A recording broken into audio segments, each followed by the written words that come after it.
Hi, and welcome to my full pull day video. Here we'll talk about my workout. I'll talk about my lifts, weights, rep ranges, techniques, just any thoughts I have that come to mind in general. I am thinking of getting a portable microphone to do this while I lift for real-time feedback, so let me know what you think about that. I tend to start my workouts with the most taxing and heaviest lifts first. So here you see I'm doing my deadlifts. I just started with warm-up sets before that, and then I did a working set of 5 reps of 275.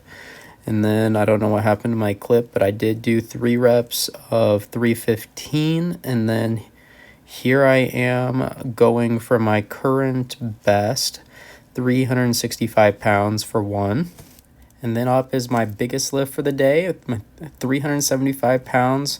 This will be a new best for me. Guys, always try to push for improving every time you go in the gym. So just add those small increments, 5 pounds at a time.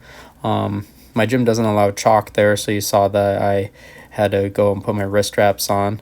But I am confident I would be able to lift this without the wrist wraps if I was able to use something that not make my hands so slippery.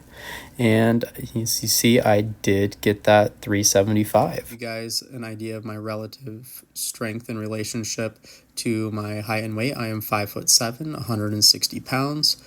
I've only been back in the gym for about 2 months, but I did have a lot of muscle memory built up as I did work out for 3 years very consistently. And then due to burnout, I did stop for about 2 years. Here or there doing little home workouts. I did do about 2 months of home workouts before going back into the gym. I did start this year 148 pounds, so I am already up 12 pounds, which is good. I have been aiming to get up about half a pound to about a pound every week. My best all-time deadlift was when I was 155 pounds and I lifted 415. So I still have a little ways to go to be able to get up to my personal best. I was thinking that gaining weight consistently will help me build up that strength a bit faster than just doing my maintenance calories and trying to build muscle at the same time.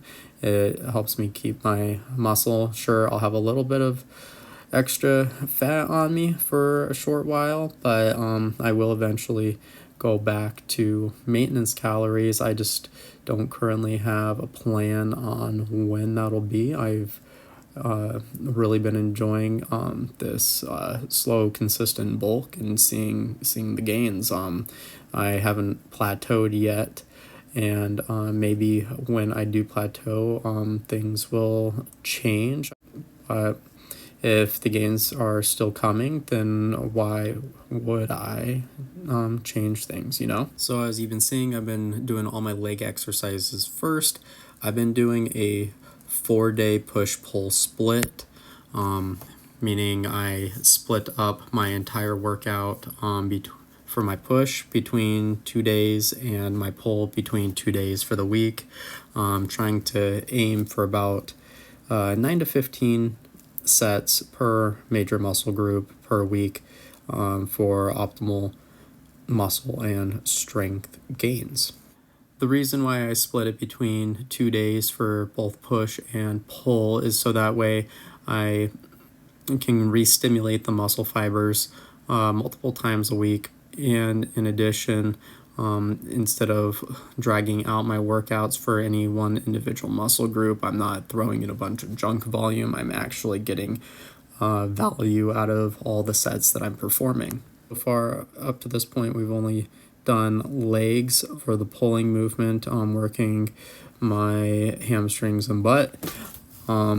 So you've seen me do deadlifts, laying hamstring curls, working out my hips and the inside part of my leg, the abductor machine, and then finally some tibialis raises. I try to hit all the different muscle groups so that way everything is even and in strength, that there isn't any muscles or stabilizing muscles that I am missing. and causing me to lack or miss out on the strength gains that I could potentially have by, even if it's just a few pounds for a smaller muscle group that could help me lift for my deadlift or maybe my bench press or squat. Those are kind of the lifts that I always base my strength off of, is those 3 powerlifting moves, because they are big compound movements that let you see how many different muscle groups work together, not only the bigger muscle groups like your chest, your quads or hamstrings, but also the smaller muscle groups impact how big you can get those lifts to be up to. My focus is mainly strength, but if yours is mainly bodybuilding or aesthetics, remember, yes, you can get big lifting lighter weights for metabolic training, but don't rule out building up your strength, because if you're stronger, you can make the lighter weights slightly heavier, increasing your mechanical tension over your lighter sets, and overall being stronger will lead to you being able to become bigger than you currently are. Here we are finishing up the hip abductors, and then we are going to go into the back focus of this exercise. Yes, we hit some of our back already with the deadlifts, which is why I like to put all my pull together, is because they tend to help hit the same muscle groups multiple times during the workout. So I start off with the pull downs. I like to do a vertical movement, helps me get wider with my lats, and they're really nice because with this or pull-ups, you're able to progressively overload. I stretch at the top. You can do your partial rep. Of course, I always try to do my partial reps after I've already met failure for my full range of motion. So that's my vertical set, and then I get into some sitting rows, and this kind of helps with that back thickness and pulling strength. I also like this for the same reason. You're able to really feel that stretch at the bottom of the movement. Remember, when you're doing these, don't lean back all the way, because that is overall just using your body weight and taking the tension off of your muscles. So those are kind of cheating, but if you can control the weight and slowly let it back, you can benefit from a slow negative. However, if you're already leaning back, you may have trouble controlling it because the weight is probably too heavy. And here you can see me kind of just pushing it all the way to failure just through those partial range of motion repetitions. From this other angle, it's easier to see that I first get into that stretch on my lats, and then when I pull, I go into a straight sitting position rather than leaning back. If you've been only doing a vertical motion in your back training, then definitely take this or some kind of rowing motion into consideration, because although the lat pull down will make you wide, this rowing will make your back look thick from the side angle. The next exercise is the straight arm push down. This one kind of helps with the smaller back muscles and the mid back. I like this one as more of an accessory exercise, along with the following exercise that you'll be seeing is these W and Y raises. Like I said, I'm just like to put in these exercises to fill in any gaps for the smaller muscle groups that might be missed, because those smaller muscle groups will overall help with translating to more strength into those bigger compound movements. Some common mistakes that I would make when I first started doing this exercise is that I would bend my elbows, and then you'll just be feeling your triceps on fire, because it goes from more of a back to a tricep workout. Also, try to keep your back straight. It's easy to start kind of rounding your back out, so make your chest go up and your butt go back, and that'll help with keeping your back straight for this movement. If you do like this workout routine for a pull day, then I will be putting all these exercises and sets and weights that I am lifting in the comment section, and you can use those as you will. The weights that I'm lifting mainly just so you can use those as a reference for what kind of weight you might want to be at or work up to. Maybe you're just an animal and much stronger than me, and that'll be a ego booster. So here's that W and Y raise that I was talking about earlier. Palms just kind of facing forward at the bottom of each of these two motions. They each work different muscle groups in the back. When you're doing that W movement, it's more of rear deltoid, traps, scapula exercise, and then on the Y movement will once again be hitting those mid-back muscles and really burning out anything that's left in that mid-back area that you had worked out from those straight arm pushdowns. So like I said, at the bottom of the movement, the palms are facing forward, and then for when you make the W, you make a rotation and pull back where your knuckles are in back of hand are facing the ceiling. When you're making the Y movement, your palms are facing each other at the top of the movement. Before I do each of these two, I also try to lift my back and pull my scapula and shoulders back, really engaging those back muscles, even before I start to pull the weight up and back or up and out in front of me. And finally, for this back section of the workout, I go and hit my traps with just some standing dumbbell shrugs on both sides. By this point in time, my forearms are usually pretty exhausted from all the deadlifts and pulling motions. Those tend to fill them up with blood. So I use wrist wraps to help lift heavier dumbbells because my grip strength tends to give out before my traps do when I'm at this point in the workout. This trap exercise can be done either standing or sitting. Standing may cause you to utilize some other back muscles and core muscles to help stabilize yourself, but if you're really wanting to isolate your traps, then the sitting variant is probably a better choice for you. I personally prefer standing because I can just hammer out my sets and re-rack the weights right away. Finally, we are past all those back exercises. I know there were quite a few, and if you don't have a bunch of time to do all those accessory lifts, then you could cut out the straight arm push downs and just do the WYs. Those should cover you for at least hitting the smaller muscles at some point during your workout. Next, for this pull day, we'll be finishing out with 3 bicep exercises and forearm burnout. We'll be doing standing bicep curls, hammer curls, and laying incline curls. All of these movements will have activation of each part of the bicep, but each one will put more stress on different aspects of your bicep or forearm.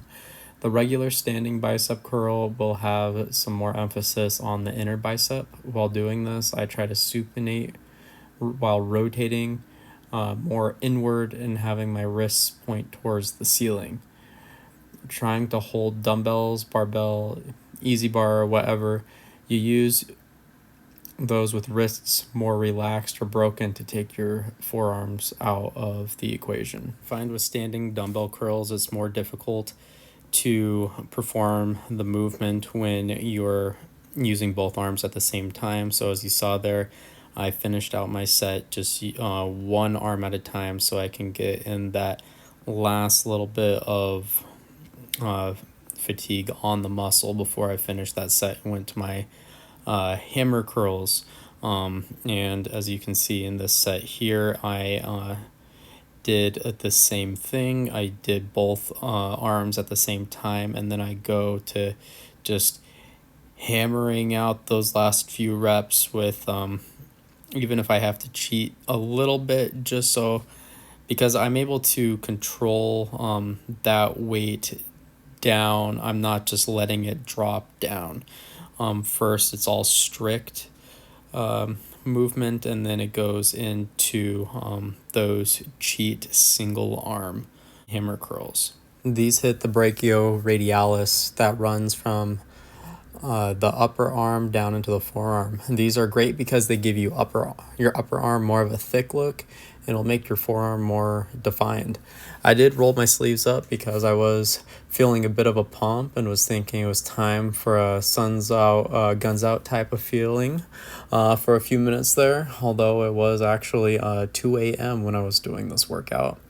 Though you may argue my yellow hands are kind of blinding, no, I don't have a condition other than eating too many sweet potatoes, if you are wondering. This is due to the beta-carotene antioxidant that has built up in my system from eating too many of those. From here, I am doing these incline curls, which stretch the outer bicep more. It's really good to grow this because that's the part of your arm that people are going to see more of, so growing it will make you look much stronger. Once again, with this movement, you can also see when I hit my strict rep failure, I am able to move these onto my knees and help push them up so I can really get all I can out of those slow negatives. In addition, to really push this exercise to the next level, once you can't do any more negatives, you can sit there and hold the dumbbells in the stretch position and just fight through that burn. You've gotten everything out of the mechanical tension you can, but you can also add some metabolic stress to the movement sitting there in that stretch. Lastly, we are on to forearms. There's two different movements that I'm doing for this one. One that's hitting the front of the forearm and the back of the forearm. Here I just take a cable machine and I roll my wrist. I grip onto it and roll my wrist downward. I find when I take a bar and I roll my wrist upward towards me, it starts to cause some pain on my inner arm or my elbow. So this is a safer option if doing those where the barbell falls down into your fingers and you're pulling it up towards you. This is a more comfortable option. So I try to do about 15 reps on each forearm. I was doing 30 pounds right here, just trying to get it down deep in towards my palm. I wasn't able to quite get to that 15, but it was giving that nice cramp feeling that you will probably experience if you're really trying to squeeze your forearm while doing this. If you really think that you have something left in the tank and you want to take this to the next level, then you could also implement farmer's carries to this in between the sets. Just do a round down a walkway in your gym and then back, and then go right on to your next set. The forearms can take a lot more stress as they are hit many times every time you go into the gym and lift weights. So their recovery is a lot faster typically, and they take a lot more to grow. This is something that's made my forearms look more defined and bigger. Something that I never actually did when I was working out consistently for 3 years before this. Let me know down in the comments, do you think that the forearms is something that is necessary for you to try to hit or even put maybe a full workout into? Since they're already hit multiple times during the week, am I just grinding my gears here, wasting my time, or do you think that it is necessary? I do think that my forearms have grown and are looking a little bit more defined than when I was not doing this, but I have only been back for a couple of months and I do not recall my forearms looking as defined as they are currently right now. And this brings us into the final movement of the entire workout. We're working the back of the forearm. Just taking a barbell and rotating it in towards myself. I do one rotation with each hand, and then I do equal amount of curls, and then I increase that number, 2 rotations in towards me, and then 2 reverse curls, 3, and then 3 reverse curls. And let me tell you, by the time you're done with this, your arms are going to feel so full of blood and cramping, and you can't quite squeeze your fingers together. At least that's how I'm feeling by the time that I'm done with burning out this. So we are finishing up this workout. Let me know what you think of this type of video with the voiceover, and if there's anything that I can improve on. I appreciate your time and tuning in. Let me know if there's anything that you learned or maybe something that you don't agree with. Yeah, this is something I'm glad to be getting back into. YouTube's been on my mind quite a bit lately, and I was just feeling like it was something that I should be doing, both to help keep myself accountable and hopefully help those of you who are tuning in.